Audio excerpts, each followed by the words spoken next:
Hello, everyone, and welcome back to another episode of CubTalk. This is the first episode of the spring semester.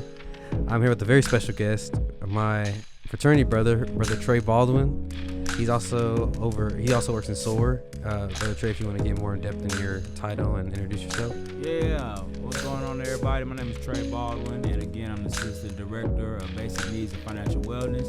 You can find me at Sid Rich on the first floor, and really what that means is I oversee the food pantry, I oversee our career closet, graduation, rental regalia, and all those things that you need, just trying to help you out. All right.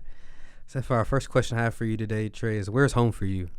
Home, man, Waco, Texas. I am born and raised 254. That's why I maintain. So this is my home. This is where I was at. Born and raised. Ran the streets around here. My mom and my pops worked here at Baylor, so used to run around the campus as a youngster.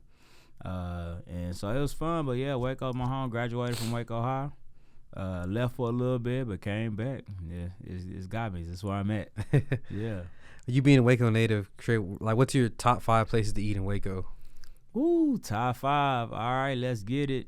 Number 1, it's gotta be in the North Waco side, and that's Mitch's short ribs. That's my spot. We got to go there quite often. They also got good hamburgers too, but I got to get those short ribs, man. So I got to get that regular. Also with that potato wedge and a Tahitian treat. That's my meal right there. So that's number 1. Number 2, I got to go to Double R Burgers. Double R is always going to be a staple. They just have great burgers, man. It's just a place to eat. Number 3, I got to go to over to the north side, Happy Wok. It's a little Chinese hole in the wall over there off 19th Street. That's just some good eating for me. Number 4, a shout out to my girl, Miss Marcy Neal, and Mr. John Neal, and that's Sassy's. So Sassy Soul Food.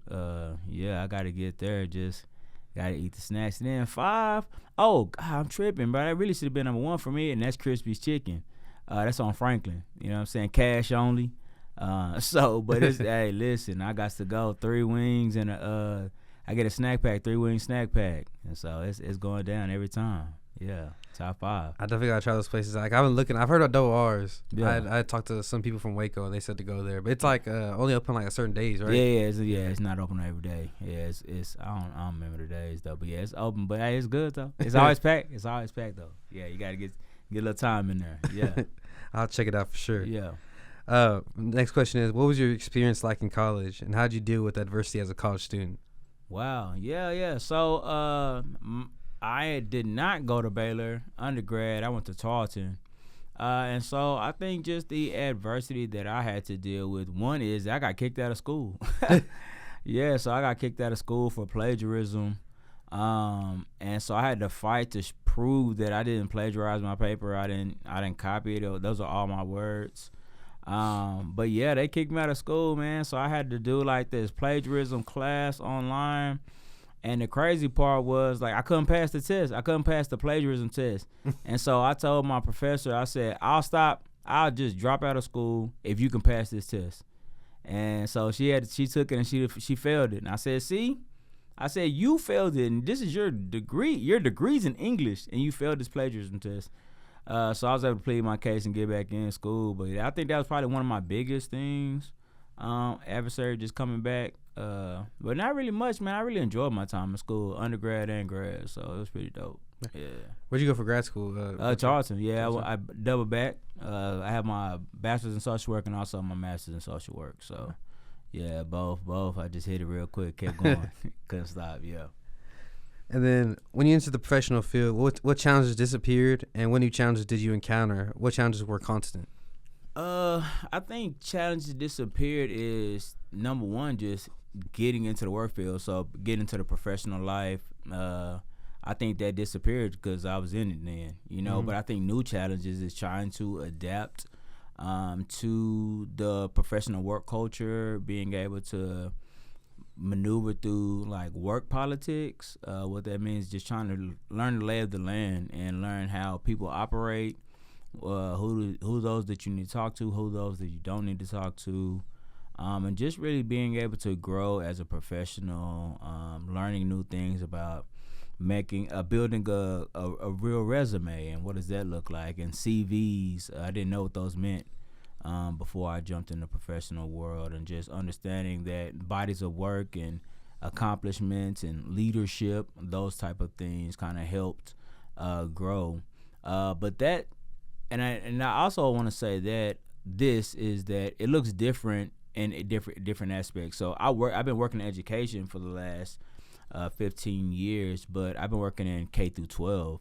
And I thought I knew a lot about education, but when I got to higher ed, it was a different monster. Just understanding that this is a whole different way of work, way of processing, dealing with different people, different aspects of life. And so I think those type of things that I had to really learn, just that on-the-job training, just getting in and feeling myself. And then just having just some good cohorts, man, like Dr. Griggs and Ron Reed and Miss Pearl Beverly.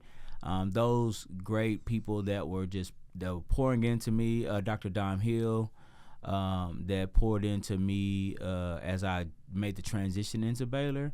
I think is what helped me, just having some just great people just to pour into me and kind of help me along the way. That's great.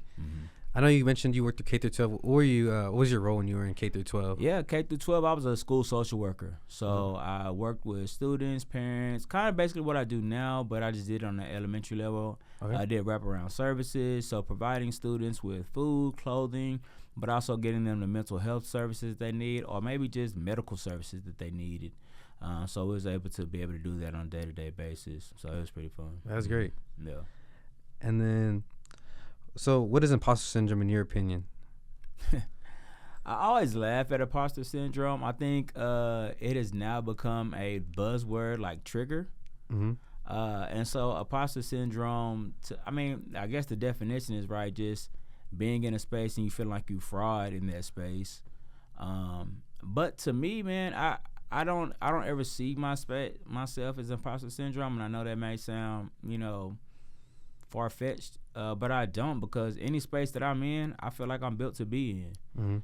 So I'm gonna always be me. I'm never gonna be somebody else that other people want me to be. I'm unapologetically me, and so I'm gonna stay in that lane. So I don't feel like I ever battle with imposter syndrome, because I always feel like whatever space I'm in is the space I'm supposed to be in. So yeah, that's kind of how I approach it. But some people do, and I don't judge that way either. That's definitely understandable. I think especially since you've been around campus your whole life too, it's also like contributed to that. But yeah, I'm glad you don't have to deal with that. I know a lot of students here, specifically the first gen students, when I work close with them, they have their own struggles with feeling comfortable, especially being here at Baylor at a PWI, and seeing themselves represented, not represented by their professors or like by the student body on campus. But I think that's a real statement too, man, because, I'm a first-gen student as well. So is my wife, and she went here. She went undergrad and grad here. And so I think listening to her concept of being at a PWI was a lot different than my reality when I went to school at Tarleton. I think it's still way more diverse than obviously here. But I think the other concept is, again, I was like, I wanted to go to school. I wanted to get this degree. I wanted to do this. And so I feel like since I was here, I got to go do it. And so just knowing that even if I don't belong, I still belong. So, yeah. How was Tarleton? Since, I've never been. But so Tarleton is good. So I actually went to Tarleton through Waco. I went to campus a few times. And so it's the town itself is not diverse. The school is, but the town itself is not. So you could feel some of those things, those racial tensions. You could feel some of those barriers that are there within the city. But I think the school does a great job of diminishing some of that stuff and being able to give students just a free reign to be able to hang out in the city and be able to hang out in their town, because there's schools there. So I think that helps as well. So yeah. That's interesting, because I know we had some other segments come down from Tarleton, and we talked to them about it. But there was only 2 or 3 of them, so I don't know if Greek life was a big thing in Tarleton. Or if it's not. And see, that's the thing. So Greek life is not super huge. I think they're always at 1 or 2. When you're talking about fraternity life, and then even these groups, they don't have many And especially if we talking about just D9, it's not big. They have presence on campus, but not much, and so I think that makes a difference as well. But I guess I can go. Let me rewind real quick. I guess I can go back to if this could be an imposter syndrome, right? Because I was doing a research poster presentation at Tarleton, and so I was doing just on basic needs presentation and this post presentation. So I'm next to like this chemical imbalance like poster, and right across from me is like a genetical molecule thing. Like it's all these like big time science, and it's like me talking about, all right, man, this is why we need to do basic needs. So so I was like, so that it was it was down to the judgment part, right? And no lie, man. So I'm listening to like third place. So and they're going on and presenting, and they're talking about all the great research that they done in second place. So I'm literally, bro, because I'm by my poster, I'm taking my poster down. So I'm taking my poster down, and the guy was like, first place, Tre Baldwin. I was like, what? So I'm trying to hurry up, put my poster back up so they could come take a picture. Because I did feel like I was like, man, I don't know why they made me present posters like with all these science and genetic people and all this stuff. All these people doing just some great work. Not saying that my work wasn't great, but I was thinking like it doesn't compare to the work that they were doing. But I think that validated what I was doing. I was like, okay, I'm supposed to be here. Mm-hmm. And so I went on to win a couple more presentations with my research. But I think that helped validate me in that sense as well too. That's great. Yeah. But back to like the Greek life thing, I just always find like it's so interesting because like Tarleton's such a public university, and I think we're struggling over here when like the D9 and everything over here is so small compared to like the public schools. But then I see other public schools and they're kind of like in the same boat, kind of thing. It's just interesting to me. Yeah, I think when we're talking about D9 and we're talking about just Greek life, it's not as present as it was when I would say I was growing up, right? Because when I was growing up, Greek life was everything. Like it was like when we was growing up, like I was a Zeta Gent, right? So I was within our sister organization, and so that's all we knew was Greek. Like all I knew was Sigma. Like growing up, like they was present in our community, like they was big, and so then we would come to campus and we would see like Sigma. We was like, oh snap! Like it was like. It was like, yo, I gotta go to college so I can pledge. Like it was like me and my crew, like all my boys was like, we gotta go pledge. You know what I'm saying? But like my kids, like looking at Greek life, they're like, oh, that's cool. Right? Yeah. You know what I'm saying? But you know what I'm saying? I don't think they're presented with as much like, in our high schools, like Greeks were in there, like Black History programs were huge. So all the Greeks from Baylor would come step, you know what I'm saying? And so stepping was huge, big back in the day. And so I don't think it's as prevalent anymore. So I think students or young people just don't have the passion for it or just a knowledge for it in this sense now. Yeah. Because I know, like, before I got here, I didn't know anything about Greek life. And same thing with JT. JT's, for y'all don't know, JT's my roommate. He's also in Phi Beta Sigma. Yeah. We didn't know anything about, I think JT said the only experience he had was Watch the R, the movie. Yeah. So it was kind of like in the like, the ghosts and things like that. And, like, Baylor has an okay Greek life, I would say, for a PWI, especially, like, we all try. We try our best. Yeah. But it's just, like, I always wondered if, like, the Greek life was ever poured into Waco. Because I know the grad chapter Sigmas, I know they said they were really big in Waco, but I just didn't know about the New Zeta. As far as New Zeta goes, I know we were big at one point in like 2014, 2013 with 20 members, but I don't know if they ever like how the presence was felt in the community of Waco. Yeah, I mean, I think they were there. Like, I mean, any community events, New Zeta was out there, right? And so you would see them at like the MLK marches, Juneteenth, some of those events that we had within our Waco community, and then just other things that Dr. Hill was and Taryn Benson was doing to help make sure that they were out there. And I think that's part of the stuff that I want to help as an advisor for the Sigmas, is try to make sure that we continue to have a community presence. I know we're in some schools right now, but just continuing just to make sure we're out there and just being able to do some events and things so our community knows that we're there, and maybe we have just some young brothers or, that's looking up to us and say, hey, I want to be a Sigma one day. Yes, sir. Yeah. And then for my next question I have for you right now is, what advice would you give to students right now who are facing similar challenges that you faced growing up, or they're having doubts about like if college is for them, or just about like questions in general about college? Man, I would say ask all the questions, man. If I was talking to a younger me, so a lot of people don't know this, I was homeless, man. So I was from 8th to 11th grade, I was in the street, like couch surfing, apartment surfing, like wherever I could lay my head is where I was at. You know what I'm saying? And so I had a teacher told me that I would never be successful, bro. Like she just said, hey, you never amount to anything, like, and so every time I graduate, I send her an invitation. Right? Every time. Just gotta let you know, hey, keep saying I was nothing. And so, don't listen to the naysayers, man. Don't listen to people say that you not built for it, or this is not for you, or college is not for you. Don't even listen to yourself at sometimes, because sometimes ourselves will say, hey, I'm not for it. Like, they told me college is not for me, and I see it's not for me. Man, that's not the truth, man. You can find a way, find whatever you're passionate about, and then go after it, And so I just tell, anybody that's walking through a tough time, walking through a situation, just know that it won't always be like that. It's if you learn how to fight through it and become the best you can be, hey, there's no challenge that you can't overcome. And so I find myself now, from a homeless kid, man, to I have a master's in social work.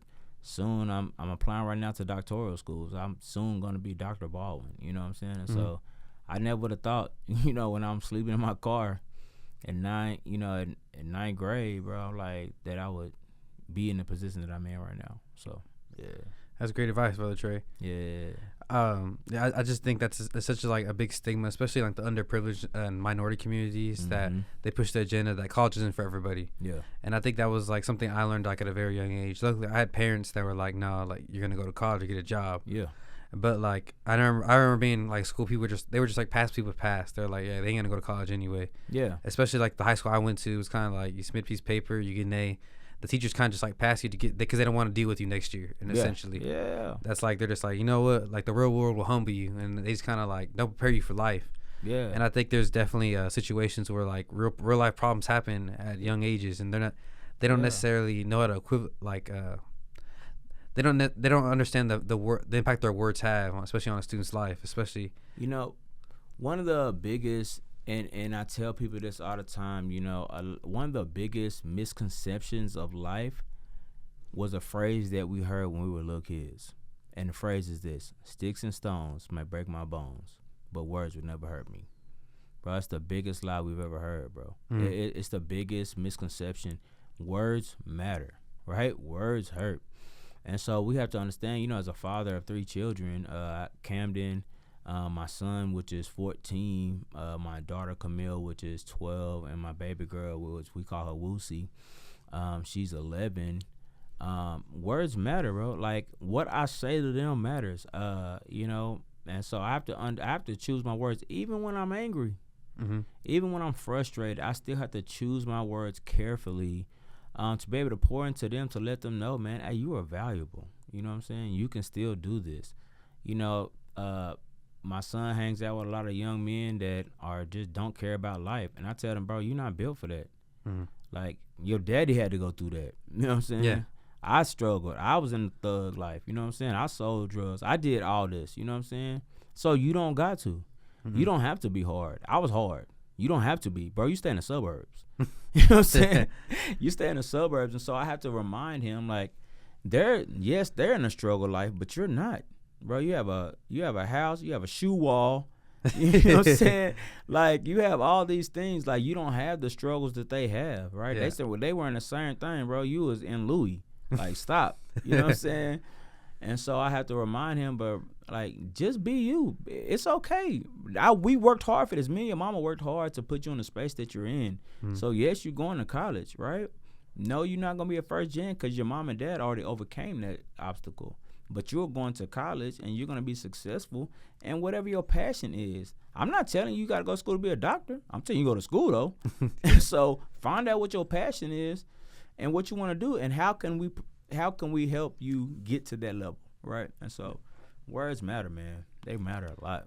I could definitely attest to that. I feel like the as far as actions realize, like the pain and all that goes away and you don't necessarily think about it, but words, I feel like words haunt you, and it's like it can be an everyday kind of thing where you think about that and it's like it like immediately changes your mood. It do. That's just like the power words have. Yeah. And I think especially with like the youth and like the education system right now, there's a lot of teachers who are burnt out, and it's not necessarily their fault, but it's like when they take it out on the kids, that's like something the kids remember forever. And like I have plenty of friends who like the teachers told them they weren't gonna be nothing, and like they didn't try. Yeah. After that, it was like, all right, well, if I'm not gonna be nothing, oh well. Yeah. And so it's just like they submit papers and they pass, and then after that, it's just like, all right, well, I don't know what to do now. School's not an option for me, obviously. So now I'm just kind of here.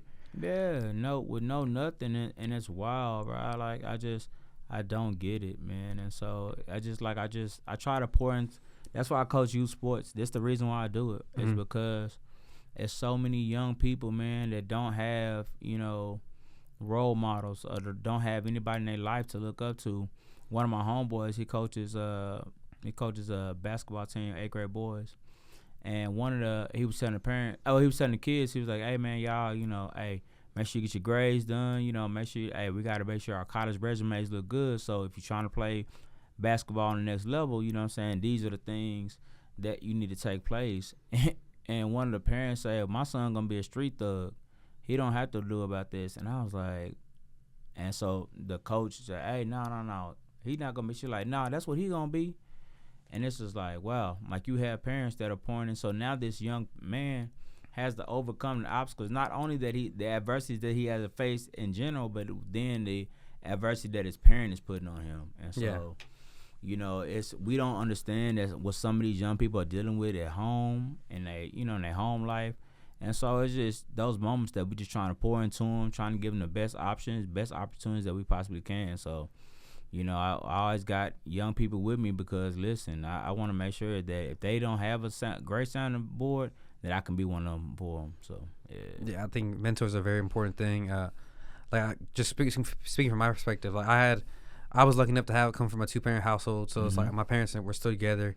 But looking back at it, like once I came to Baylor, I would just like reflect, and I would realize that I was one of two people in my friend group that came from a 2-parent household. The rest of that, it was like they either had no dad or like their parents weren't involved and they were with their grandparents, or they didn't have moms in some cases, and it was just kind of like, it was just sad to think about like that they're dealing with that, and it's like the educators and things like that, they don't necessarily understand that. Yeah. And it's like when you do youth sports, 'cause I remember my dad would coach my baseball team growing up. So it was like all my teammates, they never necessarily have dads. So like they would all kind of look up to my dad as a dad, and like at the time I didn't really understand it. I was like, well, I don't know what makes him so special. He's like, I see him every day. He's kind of like, But to them it was kind of like this was like the only male role model they had in their life. So they saw him as like up here, and I'm just like, this is my dad. I see him every day. He's ordinary.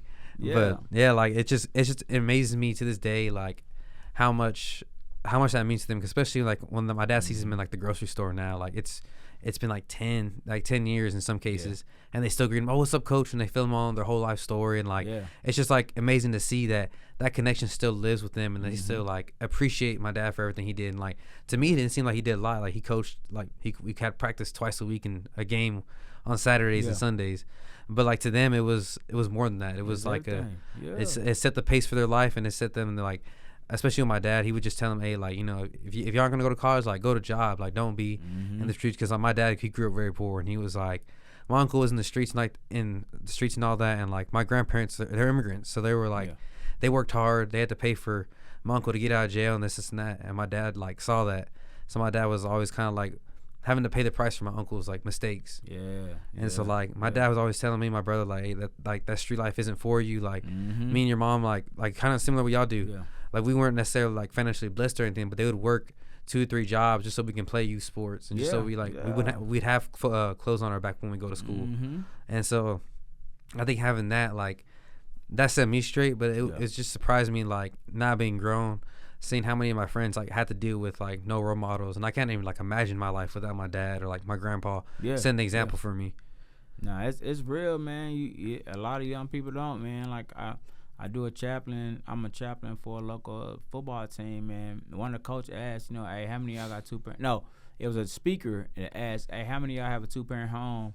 And out of the 40 boys, two kids raised their hand. I was like, wow, that's crazy. Yeah, just it's like it's pretty sad when you think about it, and it's just like so many of them come from like broken homes, and it's just like when you really put that into perspective, it's like you really see how many young people and like young men there are that don't have necessarily these role models on how to be man and how to become a man. Yeah, it's everyday struggle, man. Everyday struggle. Yes, sir. Well, my next question, you kind of touched on it earlier, but what's advice you'd give to a younger version of yourself? Advice that I give to a younger me, man. Whew, man, so many things I would tell myself. I think number one, man, is the grind is the grind, man. And what I mean by that is, hey, you got to go. If you want it, you got to go get it. You know what I'm saying? And you got to grind for whatever you want. You know, ain't nobody going to give it to you. There's no free handouts, man. So if whatever you want to go get, you got to go get it yourself. And so just reminding myself, man, but the grind is the grind. It's tough. It's gonna be some days you want to quit, and it's gonna be some days you want to throw in the towel. But just a reminder, man, you got so much in store for you. You got so much that's ahead of you, and the only way you're gonna get that is you continue to grind. You know what I'm saying? Continue to go get it. You know what I'm saying? Even if I had to go, Bible on the Philippians, I think it's 4:13. You know what I'm saying? I press towards the mark. You know what I'm saying? The calling of the Most High God. I think I might have messed that up, but anyway. But that scripture, man, is I'm pressing towards the mark. Forgetting those things that are behind me, pressing forward to the things that are in front of me, and so just being mindful of that's what it is, man. And so I gotta go get it, man. Whatever the cost is, the cost. So.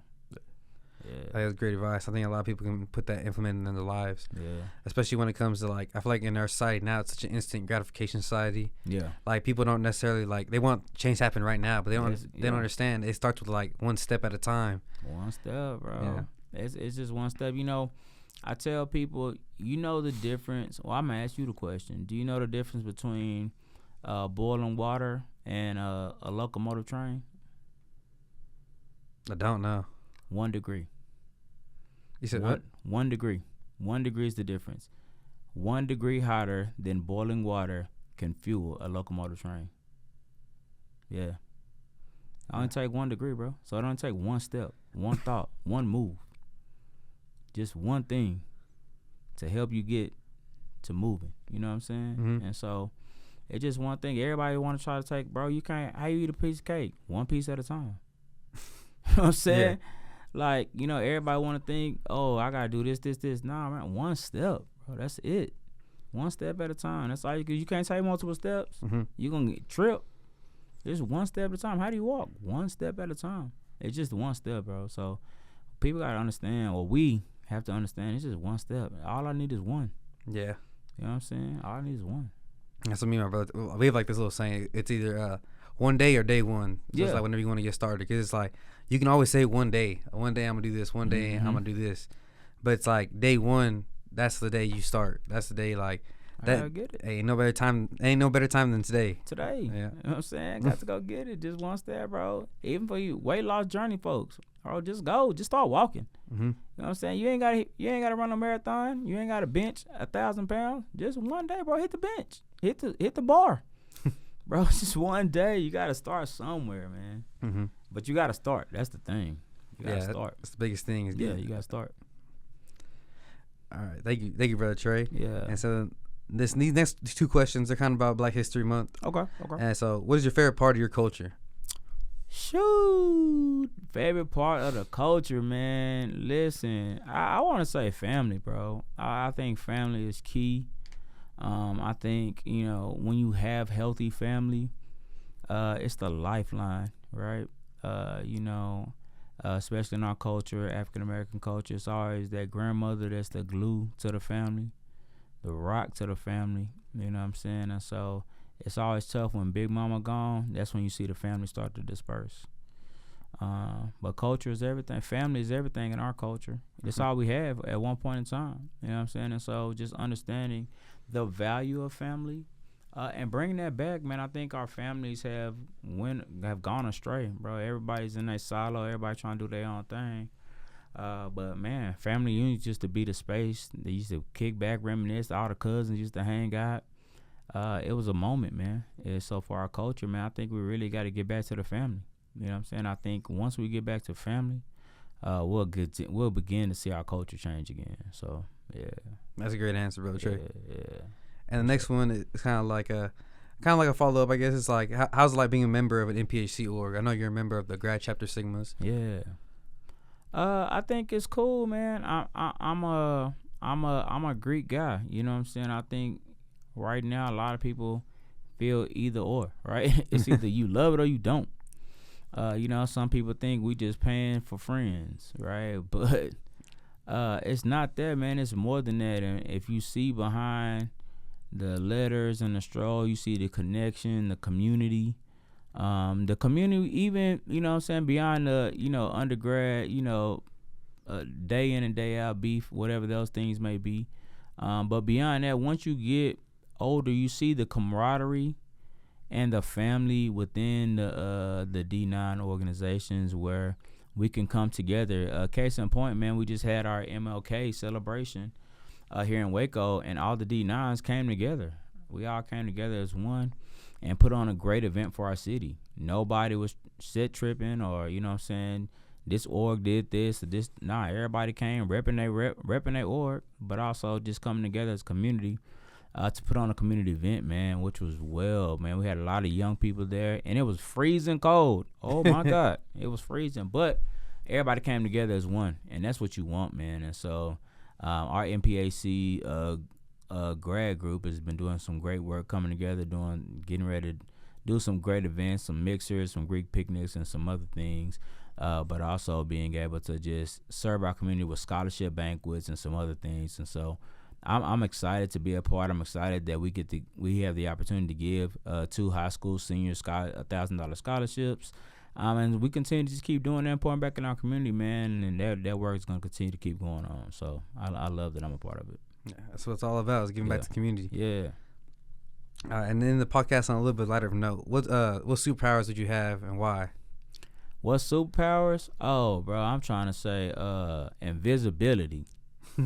Listen, I am a people person, bro. I love people. I love people all day long. But if I had a superpower, I'm going invisible. You cannot see me. Then I'm going to tap you on the shoulder and run.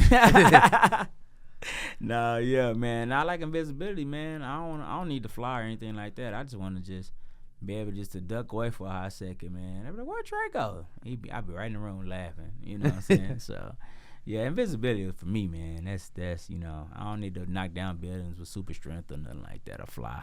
I just want to be invisible. Yeah. I think that's probably the first one we've heard on visibility. Oh, yeah? Let's go. Yeah, turn me up. But that's all the questions I have for you, Brother Trey. I'm going to give this opportunity if you want to plug into your orgs. I know you're the advisor for NAACP now. Yeah, man. So, yeah, shout out, man. First and foremost, man, you know what I'm saying? If you're a young man and you just feel called a D9, man, hey, listen, Phi Beta Sigma Incorporated is a great fraternity to join a part of. Brotherhood, scholarship, and service is who we are. We would love to have you a part of our team, you know what I'm saying? Also, the NAACP, man, come join us, man. We back on campus. We back active, man. We're doing some great things. Come help support us. Like, share, and tag our stuff, man. And we just going to get out there. But also, man, hey, let me just plug where I actually work. So the store and Sid Rich, first floor, man. If you ever need food or anything, SNAP benefits, or just need some help on a daily basis, come holler at us, man. We can love to serve you. Also, if you need a brand new suit, man, come get us. We got it at Career Closet, first floor on Sid Rich. And also, man, for those of you graduating and you don't want to buy or you don't have the money to buy a graduation outfit, or you need to rent it because you're getting ready to do pictures, come see us. We have it all. We have all the graduation regalia that you need. So we love to come partner with you. You partner with us, and we love to see you, man. So yes, sir. All right. Thank you, Brother Trey. Yes, sir. If that's all you got to say, then That's it, man. Hey. Well, thank y'all for listening, and I hope to see y'all back next weekend on another episode of CubTalk. And again, just thank you so much, Brother Trey, for taking your time out of your day to do this. I know it's been definitely busy with. Yeah. I know we got stuff coming up for New Zeta, and then NAACP had an event going on right now. But yes, sir. Just thank you so much. Nah, man, appreciate you. Yes, sir. All right. All right. I'll see y'all next week.